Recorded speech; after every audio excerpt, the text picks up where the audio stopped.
pagiging saksi.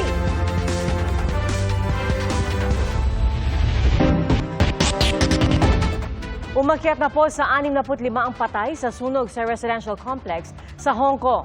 Ito na po ang pinakamaraming nasawi sa isang sunog sa Hong Kong sa nakalipas na mahigit 70 taon.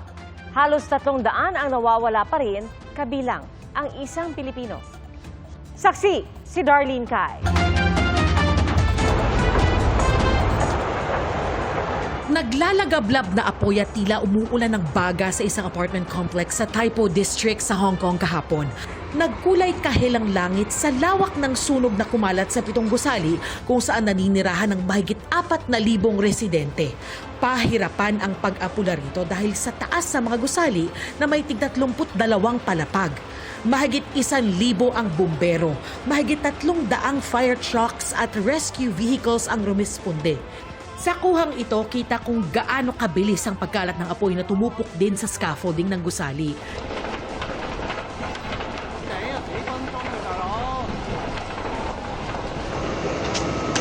Kinabukasan, pagkadeklarang under control ng sunog, tumambad ang pinsalang iniwan nito.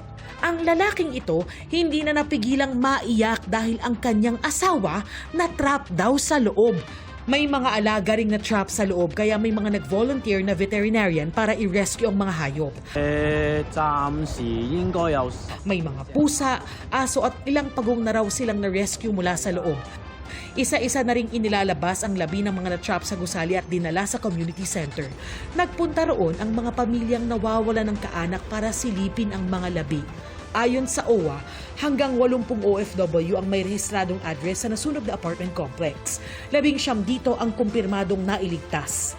Nasunugan ng passport, nasunugan ng mga employment contract, at ito po ay agad-agad namang sinusolusyonan po ng PCG and RMWO.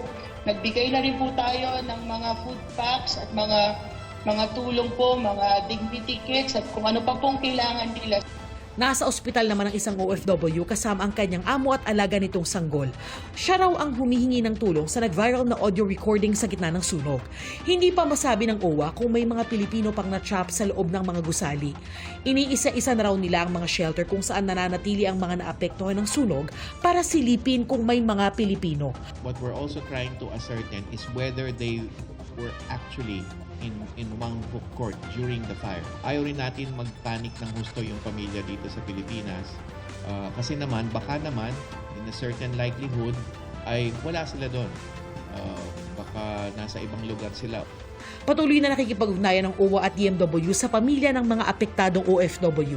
Ayon sa Department of Foreign Affairs, nakikipag-ugnayan din sa Hong Kong Police ang Konsulado ng Pilipinas para alamin kung may mga Pilipinong nasawi o nasugatan.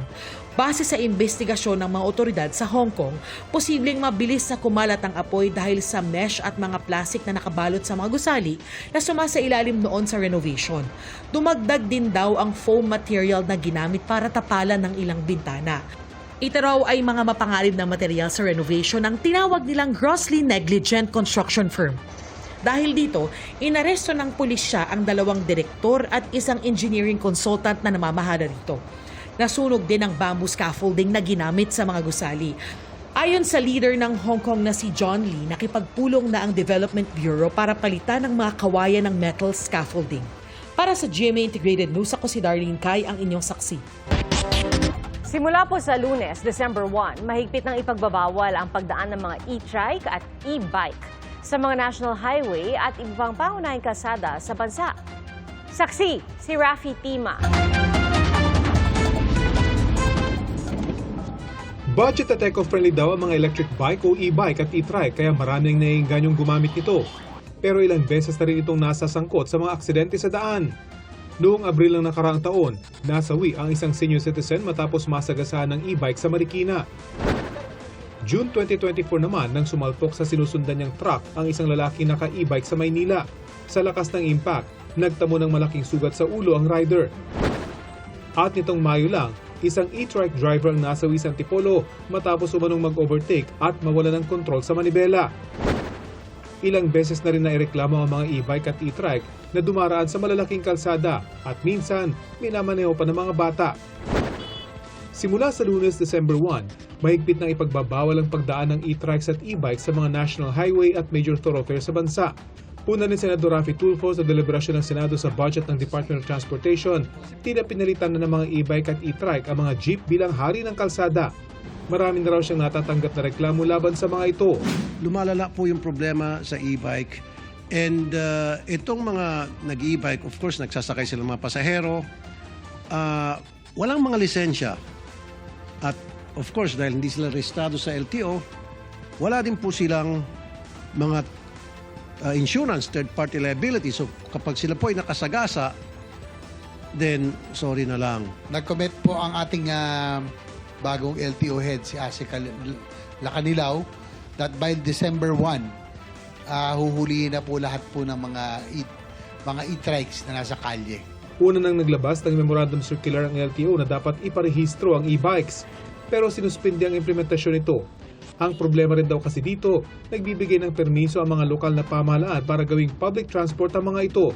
Bakit hindi ho tayo makipag-coordinate sa DILG para yung DILG kakausapin tong mga LGU, magkakaroon ng instructions, magkakaroon ng agreement between LTO and LGU para malaman nila, magdi-design sila ng programa na ma-regulate na maayos itong e-bikes. Kapag nagsimula na ang hulihan, automatic i-impound daw ng LTO at DOTR ang mga mahuhuling e-bike at e-trike. Pero papayagan pa rin naman daw silang dumaan sa municipal, barangay roads at mga looban ng subdivision. Para sa GMA Integrated News, ako si Raffy Tima, ang inyong saksi. Halos 14 na milyong pisong buwis ang hinahabol ng BIR sa dalawang kumpanyang inireklamo nila ng tax evasion sa Department of Justice. Sangkot umano ang dalawang construction company sa mga ghost flood control project sa Bulacan. Saksi si Joseph Moro. 12 reklamong kriminal na ang naihain ng Bureau of Internal Revenue kaugnay sa mga maanomalyang flood control project. Halos 9 bilyong piso ang potensyal na tax liabilities na iniimbestigahan. Pinakabago ang reklamong tax evasion at willful failure to supply correct and accurate information na isinampa ng BIR sa DOJ laban sa mga opisyal ng Sims Construction Trading at IM Construction Corporation na dawit sa mga umunay ghost projects sa Bulacan. 13.8 million pesos ang halaga ng hinahabol na buwis. Kahit ghost project, nagdeklara umano ang mga ito ng construction cost. Nag-file po siya ng tax return sa Bureau of Internal Revenue at nagdeklara ng deductions or construction cost. Subalit, since wala naman pong aktual na proyekto na nagawa, di ibig sabihin ho, fictitious itong deductions, non-existent. At ito po ay ginawa lamang para maiwasan ang pagbabayad ng tamang buwis. Ayon sa BIR, maghahain pa sila ng mga criminal complaint sa mga susunod na linggo. Sinisikap naming makuha ang panig ng dalawang kumpanya. Sa Ombudsman, inireklamo sina dating Pangasinan 4th District Representative Christopher De Venecia, Suwal Mayor Liseldo Calugay at asawa ng mayor. Reklamang plunder, malversation of public funds, grave misconduct, gross neglect of duty, at dishonesty ang inihain ni Jaime Aquino, isang lokal na mamamahayag at leader ng Asosasyon ng mga Tsuper at Operator ng mga tricycle sa Pangasinan. Kaugnay yan sa anomalya umano sa 286 million pesos na halaga ng flood control projects sa San Jacinto, Pangasinan. Sabi ng DPWH official sa Kwan, yung mga nakausap namin sa Region 1, ay yung kumikolekta daw sabi nila, si Congressman De Venecia, si Christopher, ng 20% sa lahat ng mga kontratista, sa mga kontrata, mga iba pang doon, hindi lang sa flood control. Kabilang dito ang Riverbank Protection Project sa Barangay Santo Tomas, Casibong na nagkakahalaga ng mahigit 48 million pesos. Ang BET Construction and Supply ang nakalistang gumawa ng proyekto. Ang una kasi ang may-ari talaga si Liseldo Calugay. Siya talagang may-ari ng construction firm. Ngayon, nung nag-asawa na siya kay Garre, ay siyempre siya na ang nagmamaneho ngayon. Makikita ninyo ang project ng DPWH dito sa Barangay Santo Tomas, Jacinto.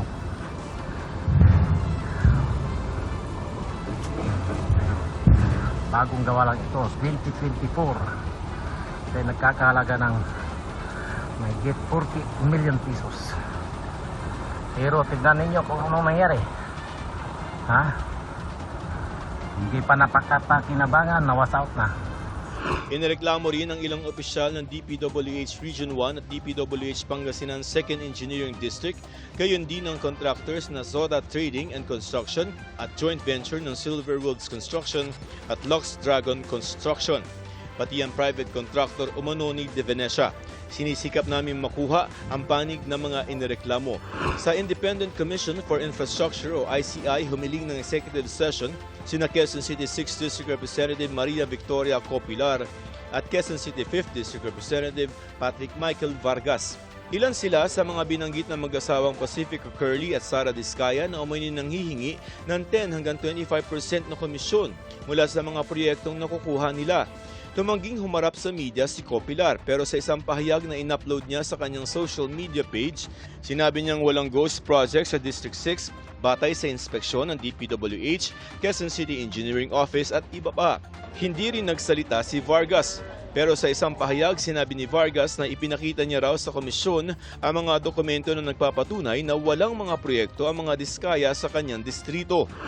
Nagboluntaryo naman tumestigo sa ICI si House Majority Floor Leader at Presidential Son Congressman Sandro Marcos. Sa sulat niya sa komisyon, sinabi niyang handa siyang humarap sa ICI anumang oras at magbigay linaw sa anumang bagay para matulungan ang komisyon sa investigasyon nito.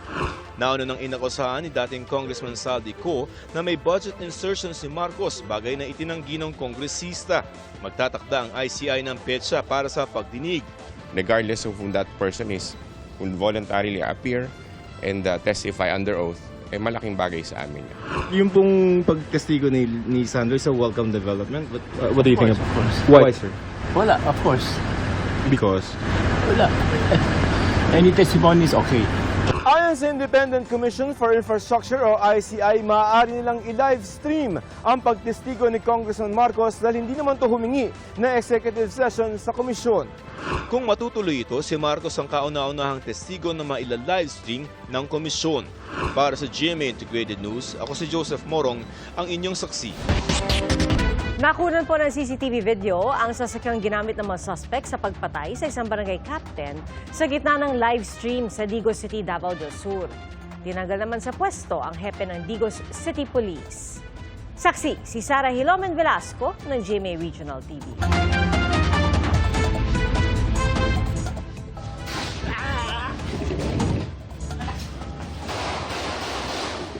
Bukod sa mismong live streaming video kung saan nakuhanan ng pagpatay kay Barangay Captain Oscar Dodong Bukol Jr. sa kanyang bahay sa Digos City noong Martes. Bahagi na rin ng investigasyon ang kuha naman ng isang CCTV. Kita rito ang pagpasok sa subdivision ng isang pulang sasakyan alas 9:16 ng gabi, pati ang pagliko sa ikalawang kanto papunta sa bahay ng kapitan.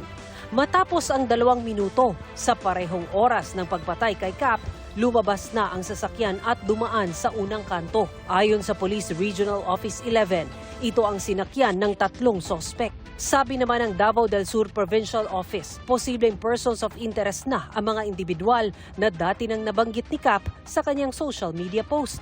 Kabilang sa kanila ang nakaalitan sa live stream na si Police Lieutenant Colonel Peter Glenn Ipong, ang hepe ng Digos City Police Station.